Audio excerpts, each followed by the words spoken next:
अस्सलाम वालेकुम फ्रेंड्स, कैसे हैं आप सब? I am sure all are fine. This is Mubashar Iqbal Chauhan, advocate high court and lecturer management of crime scene के अंदर आज हम पढ़ेंगे physically evidence, finding of physically evidence at crime scene. Crime scene से फिजिकली एविडेंस किस तरह की कलेक्ट करनी चाहिए, क्राइम सीन से फिजिकली किस तरह की एविडेंस कलेक्ट करनी चाहिए, किस तरह की नहीं करनी चाहिए, वो एविडेंस का म्यार क्या हो, किस तरह का हो, ऑब्जेक्ट क्या हो, इम्प्रेशन क्या हो, डीएनए की एविडेंस कौन सी लेनी चाहिए, डिजिटल फ्रांसी की एविडेंस, डिजिटल एविडेंस कौन सी लेनी चाहिए, फिजिकली एविडेंस कौन सी लेनी चाहिए, डॉक्यूमेंट्री एविडेंस कौन सी लेनी चाहिए जो कि केस को मजबूत से मजबूत तर बना सकती है। इन तमाम चीज़ों को डिटेल और कंप्रीहेंसिवली स्टेप बाय स्टेप आपको बताऊंगा। लेक्चर स्टार्ट करने से पहले एज़ यूजुअल अगर आप मेरे YouTube channel law and communication skills के ऊपर नए हैं तो रेड बटन को क्लिक करके मेरे चैनल को सब्सक्राइब करना, साथ में ही बेल आइकन को प्रेस ज़रूर कर लें ताकि ऐसे ही फर्दर तमाम इंफॉर्मेटिव लेक्चर्स आपकी एक्सेस में रहें और उनके नोटिफिकेशन आपको बर वक्त और टाइम नहीं मिलते रहें। मेरे लेक्चर्स की छोटी सी फ़ीस है, उसको ज़रूर फुलफ़िल किया करें। फर्स्ट कम से कम 10 रुपये डोनेट कर दें। सेकंड 2 लोगों की हेल्प किसी को मुस्कुरा के मिल रही है, ये भी मेरी फ़ीस के लिए काफ़ी है। थर्ड मेरे और अपने पेरेंट्स के लिए दुआ, अल्लाह ताला उनको सेहत तंदुरुस्ती अता फरमाए। शुरू करते हैं हमारा lecture, finding of physically evidence at crime scene. Crime scene से फिजिकली एविडेंस किस नौयत की कलेक्ट करनी चाहिए। सबसे पहले तो आते हैं टाइप्स ऑफ एविडेंस, किस तरह की एविडेंस है जो नेसेसरी कलेक्ट करना चाहिए, जो ज़रूरी हैं आईओ को, तफ्तीशी को क्राइम सीन से कलेक्ट करना। अगर वो ये कलेक्ट नहीं करता तो बतौर वकील आप इन एविडेंस की बहुत बड़ी प्ली ले सकते हो कि जी ये नहीं मिला, वो नहीं मिला, फ़लाँ चीज़ नहीं मिली, लिहाजा तफ्तीश पुअर है या झूठी है या थाने में बैठकर तफ्तीश तैयार की गई, इसका कोई सिरा, कोई पाँव, कोई मुँह नहीं है, लिहाजा यह झूठ पर मबनी एक पलंदा है। सबसे पहले तो हम इसको 3 चीज़ों में डिवाइड करते हैं, ऑब्जेक्ट, उसके बाद बॉडी मटेरियल, उसके बाद इंप्रेशन। ये बेसिकली 3 ऑब्जेक्ट होने चाहिए एक आईओ के। ऑब्जेक्ट कि उसके ऑब्जेक्ट में कौन कौन सी चीज़ें शामिल है जो वो कलेक्ट करेगा, बॉडी मटेरियल में वो कौन कौन सी चीज़ें मौका वारदात से जाए वकुआ से लेगा, और इंप्रेशन में क्या क्या लेगा। ऑब्जेक्ट में ये 3 टाइप्स के उसके ऑब्जेक्ट, बॉडी मटेरियल और इंप्रेशन होने चाहिए जो उसको वहां से कलेक्ट करना चाहिए। ऑब्जेक्ट क्या होंगे? वेपन कलेक्ट करे, बुलेट्स कलेक्ट करे, firearm, displace furniture, tools, vehicle, cigarette, notes, documents, letterhead वगैरह जो कि मौका वारदात से उसको ज़रूर कलेक्ट करने चाहिए तफ्तीशी को, जिनसे एक स्ट्रॉन्ग केस वो बना सकता है अक्यूज का केस जेन्युइनली। बॉडी मटेरियल कौन सा हो? Blood, semen, hair, tissue, स्पिलेट, यूरियन, face, vomit, sweet, ये बॉडी मटेरियल अगर वो कलेक्ट करता है तो इसकी एक चैन, मजबूत चैन बना सकता है। इंप्रेशन कौन से हो? Fingerprint, footprint, tyre print, palm print, bullet hole, newly damage area, dent वगैरह, जो मौका वारदात के ऊपर अगर कोई डेंट पड़ा है किसी फर्नीचर में, किसी जगह पर, टेबल पर, इन इंप्रेशन को उसको ज़रूर कलेक्ट करना चाहिए जिससे वो एक स्ट्रॉन्ग और मजबूत केस बना सकता है। अच्छा जी, मौका वारदात को सर्च करने का भी एक टिपिकल वे है, तरीका है। फॉर एग्जाम्पल अगर ओपन एयर है, ओपन प्लेस है, तो वहाँ पर जो रिसर्चर्स, जो इन्वेस्टिगेटर्स बताते हैं कि अगर ये एक प्लॉट है ऐसा और वहाँ पर 10 लोगों को एक रो में चलना चाहिए, 5 लोगों को, 7 लोगों को, जितने भी लोग हैं वो इसको ऐसे चलते हैं, सर्च करते हैं इस तरीके से, और जब ऐसे उनकी सर्च कंप्लीट हो जाए तो फिर इस वे को इस तरफ से उनको स्टार्ट करना चाहिए। इस तरह से पूरे ग्राउंड को या पूरी अक्रस प्लेस को इस तरीके से शिमाल से जनूब, मशरक से मगरिब, एक थोड़ी सी 2-2 फुट के 3-3 फीट के फासले के अंदर एक यहाँ पर शख्स है, एक यहाँ पर, एक यहाँ पर, एक यहाँ पर, 8, 10, 12 लोग, जितनी भी वो जगह है उस हिसाब से राइट, लेफ्ट, मशरिक से मगरिब, शिमाल से जनूब, उनको इस तरीके से सर्च करनी चाहिए, चलना चाहिए उस जगह के ऊपर ताकि छोटी छोटी चीज़ें वहाँ से कलेक्ट कर सके जो मेन चीज़ है। एक इसका और तरीक़ेकार है जो इन्वेस्टिगेटर बताते हैं, वो ये है कि इस जगह को अगर एक शख्स से सर्च करना है तो वो एक एंडिंग पॉइंट रखे, एक स्टार्ट पॉइंट। फॉर एग्जांपल ये एंडिंग पॉइंट है एंड और ये स्टार्ट है, तो इसको उसको ऐसे सर्च करते आना चाहिए।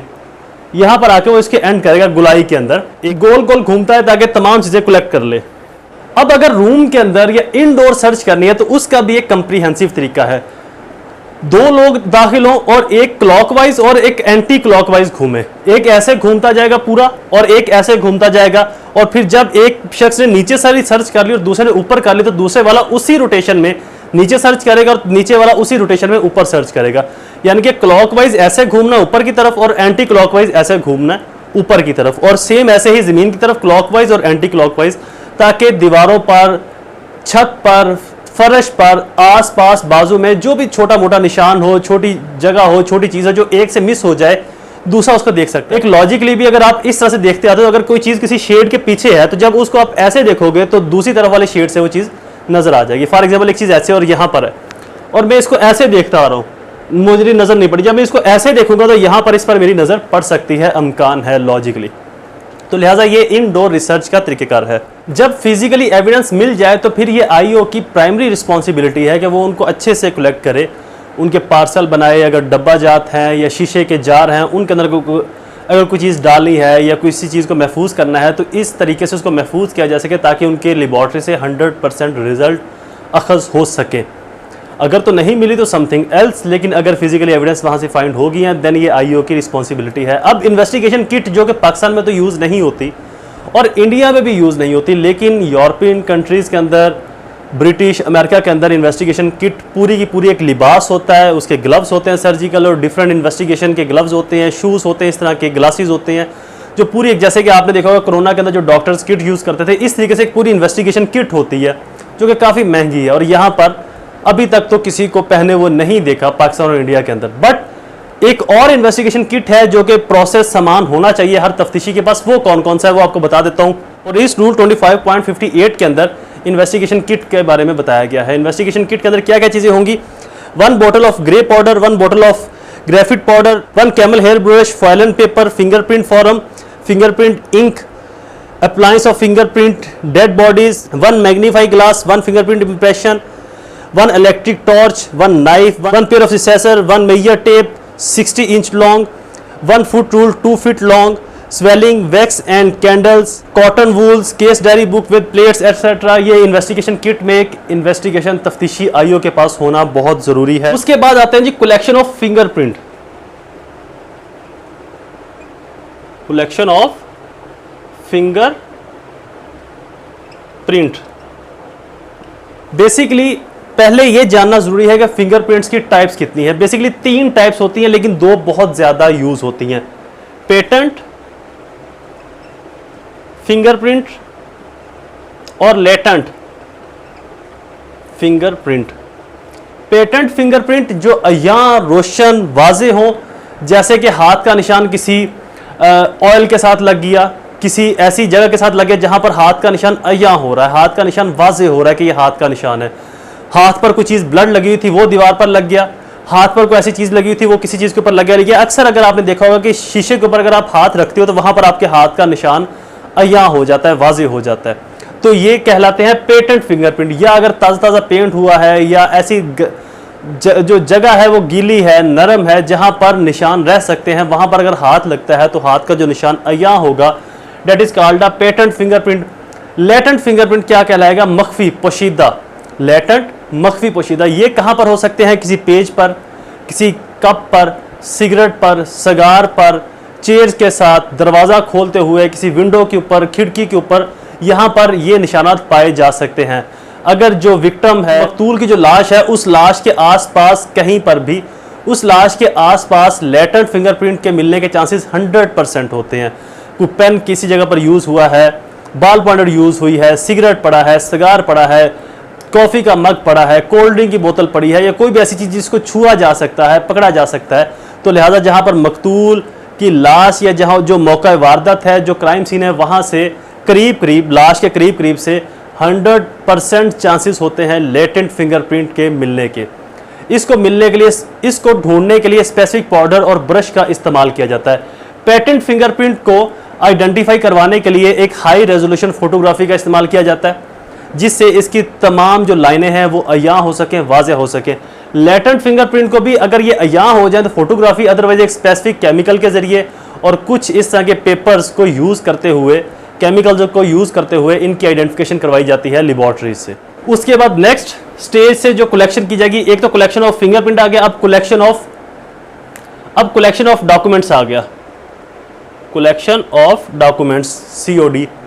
कलेक्शन ऑफ डॉक्यूमेंट्स के अंदर नोट्स, लेटर पैड, हेड, अगर वो खुदकुशी है तो उसका कोई इस तरह का लेटर लिखा होगा जो मरने से पहले, आम तौर पर फिल्मों में आप देखते हो वो लिखते हैं कि जी मैं अपनी खुदकुशी का खुद जिम्मेदार हूँ या फलां जिम्मेदार है, या कोई ऐसा एग्रीमेंट, ऐसा मुआहिदा, कुछ भी इस तरह के जो डॉक्यूमेंट्स है, इवन तो अगर करेंसी भी मिलती है तो उसको भी जब्त किया जाएगा, हवाला पुलिस रखा जाएगा for the purpose of investigation. बाद में उनको रिलीज कर दिया जाएगा, जिनकी वो चीज़ें हैं उनको दी जा सकती हैं। तो डॉक्यूमेंट्स जो भी वहाँ पर मौजूद है, जो कंसर्न हो सकते हैं उस लाश से मुतल्लिक, उस वकूए से मुतल्लिक, उनको आईओ को ज़रूर कलेक्ट करना चाहिए। अगली एविडेंस है collection of digital evidence, CD, COD इसको भी कह सकते हैं डॉक्यूमेंट्स के साथ। डिजिटल एविडेंस कौन सी हो सकती है? Laptop, hard drive, mobile, tablet, USB storage, memory cards, इस तरह की जो भी वहाँ से चीज़ें मिले उनको भी कलेक्ट किया जाए। मुमकिनात में से है, वहाँ से भी बहुत सारा मवाद मिल सकता है। उसके मोबाइल से लास्ट कॉल किसको की, किसकी आई, मैसेज कौन सा किया, कौन सा आया, इन चीज़ों से बहुत सारी चीज़ों की ट्रूथ या फाइंडिंग आइडेंटिफाई की जा सकती है। तो लिहाजा डिजिटल एविडेंस को वहाँ से ज़रूर कलेक्ट किया जाए, जिनके अंदर लैपटॉप, हार्ड डिस्क, मोबाइल, उनकी सिम्स, डाटा स्टोरेज और डिवाइसेस, USBs, ये चीज़ें शामिल हैं डिजिटल एविडेंस के अंदर, डिजिटल एविडेंस या डिजिटल गवाही शहादत के अंदर। नेक्स्ट है जी कलेक्शन ऑफ DNA, डिऑक्सिक बोनोलिक एसिड, जिसका मुखफ़फ़ DNA है। क्या क्या कलेक्ट करना चाहिए तफ्तीशी को मौका वारदात से? सबसे पहले blood, hair, ear wax, vomit, urine, sweat, finger nails, tissue, skin, saliva, semen, ये चीज़ें जहाँ से DNA लिया जा सकता है।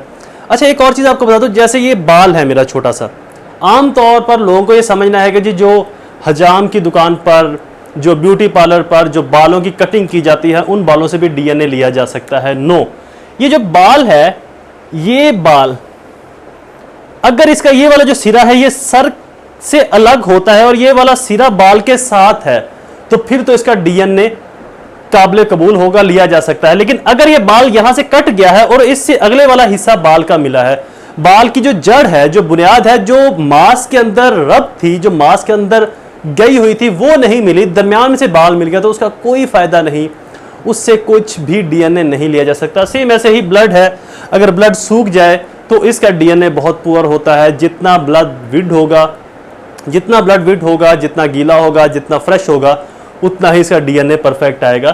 तो बहुत सारी चीज़ों के अंदर जो टेक्निकलिटीज़ हैं वो बड़ी डेप्थ की है।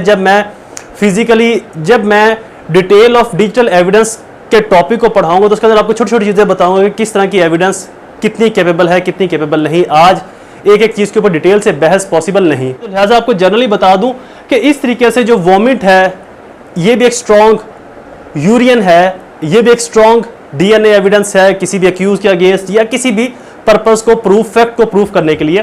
तो जो हेयर्स है वो भी अगर दरमियान में से कट जाए तो उसकी कोई वैल्यू नहीं, अगर उसकी जड़ भी साथ हो, उसकी बेस भी साथ हो, तो उसका स्ट्रॉन्ग DNA लिया जा सकता है। बाकी चीज़ों को, इनकी फर्दर्स का इनको हम अगले लेक्चर्स के अंदर पढ़ेंगे इंशाल्लाह। आई होप ये लेक्चर आपके लिए फ़ायदेमंद साबित होगा। ऐसे ही इन्फॉर्मेटिव वीडियोज़ को सुनने के लिए चैनल को सब्सक्राइब कर लीजिए और वीडियोज़ को शेयर ज़रूर किया करें अपने हल्का अहबाब में। अपने दोस्तों के साथ दोबारा हाजिर हूँगा एक और नए इन्फॉर्मेटिव लेक्चर के साथ। तब तक मुझे अपनी दुआओं में ज़रूर याद रखिए। अल्लाह ताला आप सबका हामी नासिर हो। वस्सलाम।